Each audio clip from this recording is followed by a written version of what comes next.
People keep saying, oh, Rajputs, women, you know, your community, Indians, you guys haven't. Our main deity is Mataji. The only saying, we don't say Namaskar and Khamagani has become a more of a generic, but we say Jai Mataji ki. That is actually often repeated. I'm adding on to your point that the biggest flaws of Rajputs were that they didn't respect their women, and it is something that I cannot relate to. I agree untrue. that Sati and those things can be debated, but there were reasons for it. So and, Sati and Jauhar are very different. Different, I know. Yeah, but you can tell. Yeah, no, sorry, I keep cutting you. No. I have made my point. Yeah, so and people keep thinking that these women were forced. It was their own choice. I mean, right. Whether it's even Sati for that matter, and in Rajasthan it's very sacred because we have Sati Matas. That means ladies who voluntarily chosen to sort of emulate themselves, emulate, I'm saying, to do the sort of Agni, entering the fire, and they've been deified in a way that they have become sort of demigods or gods themselves. So these people were put in sacred sort of positions. They were given a pedestal, and so it's very, I mean, people don't understand it. We understand Sati with Raja Ram Mohan Roy and what was happening in Bengal, and you know, there's a whole sort of conspiracy to that also. But Jauhar was completely different, and I have this argument with people online who say, you know, these Instagrammers from the West who like to use our history but twist it in a way to sort of get their likes and visibility, and they say that, and they make it out to be that we were forcing these women to jump in, whereas it was a complete choice of the women. When the men were going, people were like, oh, why weren't men jumping? The men were going for a suicide mission to fight to the death, right? Saka, as we say, Kesariya Safa, aap bandh ke, aap Saka ke liye jate the. So you were going for a sort of definite death, and the women would sort of, this was their way of fighting the opponent, because they knew that the minute, if they lost, and usually this would happen when the odds were very sieges, and odds, हमारे 500 लोग हैं, वो 10,000 लोग हैं, you know, so there was no chance. The siege was lifted. You didn't have water, you didn't have अनाज नहीं था आपके गढ़ में. And so this was the last stand, basically. Right. And then the men would go sort of on their horses attacking in for Saka, and the women, because they knew that by chance, when the people come in, they are not going to kill them, which they were happy to sort of die with their husbands and families. They would take them as sex slaves and servants. In fact, across the Hindu Kush का नाम ही इसलिए पड़ा है, some people say, is because there were mounds and mounds of dead Hindus out there, because we couldn't survive the journey. इतना ठंड था वहाँ पे. Those who used to be taken as slave. And people said, oh, then why didn't you poison करते? Why is this fire thing? These people would be defiling bodies, dead bodies also. You know, necrophilia. Completely. And they would do it in front of your family members, the ones who had survived, and then kill them, you know. So this was a way, and of course, in our Vedic culture, the fire purification is given a very high pedestal, right? I mean, that's old Vedic culture also, whether you see the Zoroastrians, who I find as a sister culture to the old Vedic, fire is given this importance, this all-consuming sort of... it is also about evolution. Exactly. Why fire is given that much importance, because ये सब चीज़ें तो waste मान लेता है कि fire से ही human life I, fire से ही हमारे अंदर वो प्रोटीन आए जिससे हमारा माइंड उस तरीके से डेवलप करा. लेकिन when our people are worshipping fire, there is reason behind it, because it was the thing that gave us this type of life that we are living. Controlling fire was controlling main nature at the time, like when we were hunter gatherers, so that we can cook the food and protect yourself from wild animals. Exactly. You know, and sort of burn things that would further help you, whether it's foil, whether it's fuel, so much, you know. So, I mean, the West shouldn't be talking. They were burning poor innocent women in the names of, you know, witch hunting and stuff. Right, so, right. You know, they have a lot more skeletons in their closet, and I think they're more sort of insecure about that. So they sort of just try and push all their guilt onto us. Right, that has happened. So I'll come to that later. But also, the way Saka and Jauhar used to happen was like कि वो होता था 12-1 बजे. अगर एक time का हम अंदाजा लगाएं, जौहर 12-1 बजे हो जाता था, और फिर ब्रह्म मुहूर्त में, जो कि हम जिसे मॉर्निंग का पहली सूर्य की किरण कहते हैं, उसमें राजपूत साका करने जाते थे. सो इट वाज लाइक कि जिसने अपने उस बीवी को, उस बच्चे को जलते हुए देखा है, जैसे उसने इस तरीके से, the rage would be something else. The rage that you'll have, it was about कि अब मैं मरना तो है ही, तो इस तरीके से मरूंगा कम से कम कि इनकी 7 पुश्तें याद रखें कि किससे लड़ाई हुई थी. So it was that concept, जिसने अपने बच्चों को, बीवी को जलते हुए देखा, उसकी राख मल के जाते थे. So that was how it was. And again coming back to that criticism, those very same women were raising those men.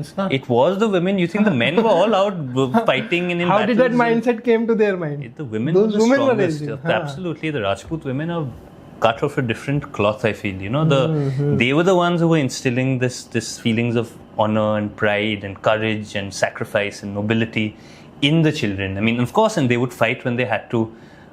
They would play politics when they had to. They were running the kingdom. Even in Jaipur, whether you find any of these old Rajputs, it was the Janana, the Rani Vas or the Raniyon ka Vas, which was running the place. The Maharaja was, of course, out and in and out.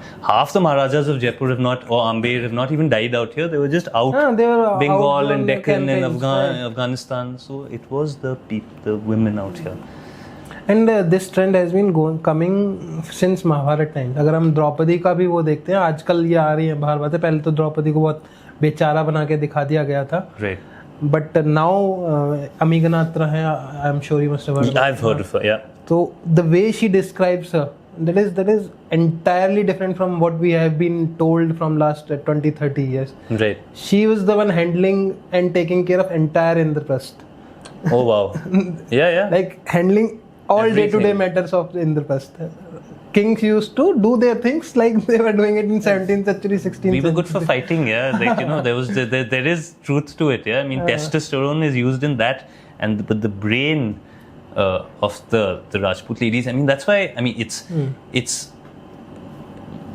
whether we see in history, and Vinamra asked me this question, that you find a lot of Rajput gotras or Rajput clans within different communities. ये कैसे आया? And it comes back to this question, is that you were only a Rajput when your mother was a Rajput. Your father can be the Maharaja of wherever he wants, and you can be the eldest child, but if your mother is not a Rajput, so you would that sort of lineage. की होती थी गोत्र पिता का. Lineage would be. जी ने भी बताया है. Yeah. So Gotra, of course, आपका father, and it has a scientific reason also, right? I mean, we can only pass on that gene. So just the male importance. gene can be passed on by a male only. So XY mein, I think the Y gene is only with us, right? Women are XX. So that's how you. But the importance of women. I mean, and there are so many stories and monuments that testify that. Now it's just our job as people from the community or any historian or researcher to bring that up to light, and not. We're almost apologetic about our history. I was for the longest time, you know, growing up in the sort of thing where you almost felt bad to be a Rajput, where defensive हो जाते थे. Yeah, you know, where I felt that it did guilt trip पे क्योंकि रखा गया ना बहुत समय हमेशा से, you know, whether it's even within our community, it's something that seeped into the community also, where we were almost like trying to be holier than thou. But yeah, so I mean, it's Rajput ladies. I mean, and I mean, I can really suggest a great person to talk to. She's this lady who runs this page called Wise Stories or the Wise Pantry. Her name is Yuvragi. Okay. You must try and get her to speak just about the role of women in the Rajput society in history. She's very well read, whether in English, Hindi, Marwadi. Definitely. I'll share her contact with you also, and she'll be a brilliant person. Because me talking about this thing is okay to a certain level, but I feel there'll be more depth when it comes from someone, a lady who's studying and researching and doing a lot of work in that field. Makes sense. I'll definitely do that, because that is something also close to my heart, right? Yeah. That criticism is something that I have been handling my whole life as well, right? I have been put into that guilt trip too. Yeah, that the same guilt trip you are talking about. Yeah, that इनको कभी बढ़ने मत दो, and the Rajputs shouldn't, and say the Rajputs were the ones who gave up. Tell me one community or one in the world who's given up land and property or whatever influence the way the Rajputs and other princely states also, but it was a majority of the Rajputs who like, you're making India, we are part of it, we will join.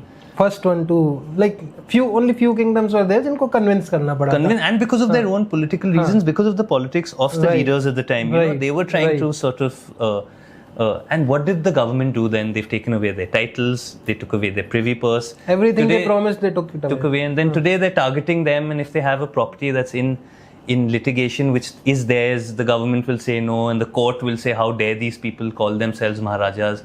It's a cultural title. If I want to call the head of the Jaipur House Maharaja, it's my wish, it's my cultural right to do that.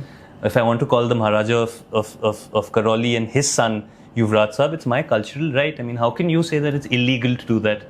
I mean, they are not saying that they don't write it in their passports, but it is a cultural thing. We want to sell the Rajput story and the history and heritage and get tourism and, but we don't want to sort of give them or give us that due. The real part of it. Like you said it very properly, ना? अभी आपने जब वो बोला, जब हम witch hunting वाली बात कर रहे थे, the way they oppressed, they as in Westerners oppressed and the natives of Africa and America, they superimposed that on us. Exactly. Because they didn't want to discuss that, what they were doing. They didn't want that to come in mainstream. But they superimposed that on us. But कहीं भी पूरे उसमें again जो आपने बोला, कोई uprising नहीं है. कोई वो नहीं है कि लोग खुशी ये नहीं कि इनके 200 साल 300 साल हजार साल रूल कर रहे 1500 साल मेवाड़ तो I don't know how long it's supposed to be the longest lineage till now, even more than Japan, they say, if you take, and that then they make our history into mythology. फिर वो रघुवंश वाली बात ले आओ तो फिर तो बात ही खत्म हो गई. हाँ वही, पर ये बोलेंगे नहीं अरे आप बोल सकते हो that you're related or you have 30-40 ancestors, but if an Indian says it, you're like, it might be mythology and all of that. चुपता मारना चाहिए I think ऐसे लोगों को. अच्छा, tell me one more मतलब I think this journey has been 4-5 years long for you for discovering this history, or Mayo से ही start हो गया था? So I've been documenting actively and posting and talking about it since COVID. No, I'm talking about the historical part. Since I was a child, I've been reading. I've charted all the What fascinated you most, like इस पूरी journey में? What was that one thing? No, I'm sure there must be multiple things. But कुछ एक ऐसा जो So I just feel, and I feel that maybe a little ludicrous to talk about it again and again, but the valor and the courage of the Rajputs was unparalleled. I'll give you a small example which a lot of people don't talk about. And so in World War I, there was a place called Haifa, if you've heard Israel, of. yeah. In Israel, right? And it was occupied by the Ottoman Turks. Now, the British government at the time sent the Jaipur Lancers and the Mysore Lancers. The Jaipur Lancers were leading the charge. These were men in their handsome looking, tall, dark and handsome, if you had to define, was the Jaipur Lancers. They went for a full-on, head-on charge to cannons pounding on them from one side, but they didn't budge. It's not like they saw cannons like arre karke. They went head on. They took over Haifa, won it for the Israelis, and today Israel and people out there are saying that it wasn't the British, it was the Indians who. Like 4-5 years ago, they started recognizing it. 2018, and before that, it was completely ignored. There's a beautiful book written at the 100 years century जो उनका वो था celebration. I think उसमें उन्होंने वो reinvent करा. Right, exactly. But just think about, if you just picture it in your head, think of, I mean, today we think about guns, and if कोई pistol निकालता है, we're like, अरे, हम. That day they were firing cannons at you and you were going head on. If someone fell, your brother, cousin, kaka, baba, people were falling, but you were at it. And that is the determination. In Khanwa too. And in Khanwa too. Although Khanwa, I feel... First time they were seeing cannons at... First, exactly. They were seeing cannons. Even then they put their heads... Even then, I mean, the Jodhpur, the Rathors are famous for that. That they have, of course, the other Rajput communities, but I feel the Rathors hold that position, that they have gone and shown it a number of times. You must read about this. I'll show you, and this is a pitch I'm going to make to anyone who's watching your podcast or whoever is good in writing or script making. There's this battle called the Battle of Gangwana, which is between Rajputs. So, we don't have to offend anyone, or, we can just talk about our own community and the politics between them through this one incident that happens, which includes Bikaner, which includes Jaipur during Jai Singh's time, which includes Jodhpur, Nagaur and Udaipur. And I won't actually, I urge people to go and sort of read about it, because it has the makings of one of the most brilliant sort of movies. And I keep saying this because I feel we don't write enough. And that's why I'd like to thank Virender Singh ji that you were mentioning, because, Rajputs are finally getting out into scholarship. The thing is, we don't write and we discuss and we talk. and because of that, there's not enough They literature and started to pick scholarship up the modern. modern sword. Exactly, and other communities are going on and then show you these sort of vague references. But beyond that, I feel film also has a big sort of role to play. We have been sidelined in completely. We make like even the movie they made on Prithviraj Chauhan, or even Padmavati and all were very, I mean, maybe looking. I mean, Udaipur didn't even have that safa. They would wear the Mewadi pag, which is a different style of wearing it. You don't get into those details. You make it filmy, dance. You know, just do justice to history once. So that's one sort of. Please read about this Battle of Gangwana. It is like 300. The movie, but in even Rajasthan, I'm not aware of Gangwana. I'll check. It's fabulous. I mean, and it involves politics between the Rajputs, and that is one of our. If I really had to choose, if people put me on a gunpoint and said, if you have to choose something bad or you have to criticize, it will be the lack of unity that we, from time to time. Now that may be of different reasons. But that is always there in any part of the world. Yes and no. Yes and no. When it was required, I think there was unity. I feel for very temporary times, but I feel because of our martial spirit, because of our independent thinking, I feel we didn't have that communal sort of thing. In Rajputs, we didn't look at that. We were ruling places, and everyone in that kingdom was our family. We didn't think of Rajputs as the family. Makes right? sense. Yes. So the Praja Palan was the most highest. So because of duty. that, and like I was saying, there's a reason behind it and why we started thinking. But I feel that has reached a point, and then where we were also trying to pull each other down.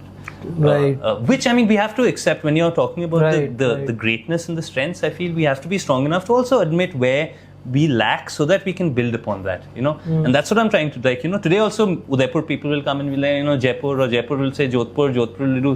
Why? I mean, you know, you can appreciate, if you're joking, it's fine, you know, a joke here and there is, but there should be no ill feeling towards each other. Yeah, because I mean, we have, and everyone is related to everyone. That's the funny part. We were fighting with each other, but वो किसी के बुआ का बेटा था, वो किसी के काकोसा का वो था, and it was all mixed. I think maybe I don't know, this is something I made up, but Mahabharat likhi isliye gayi thi because they knew कि this is gonna happen. Now everybody is so correlated with each other.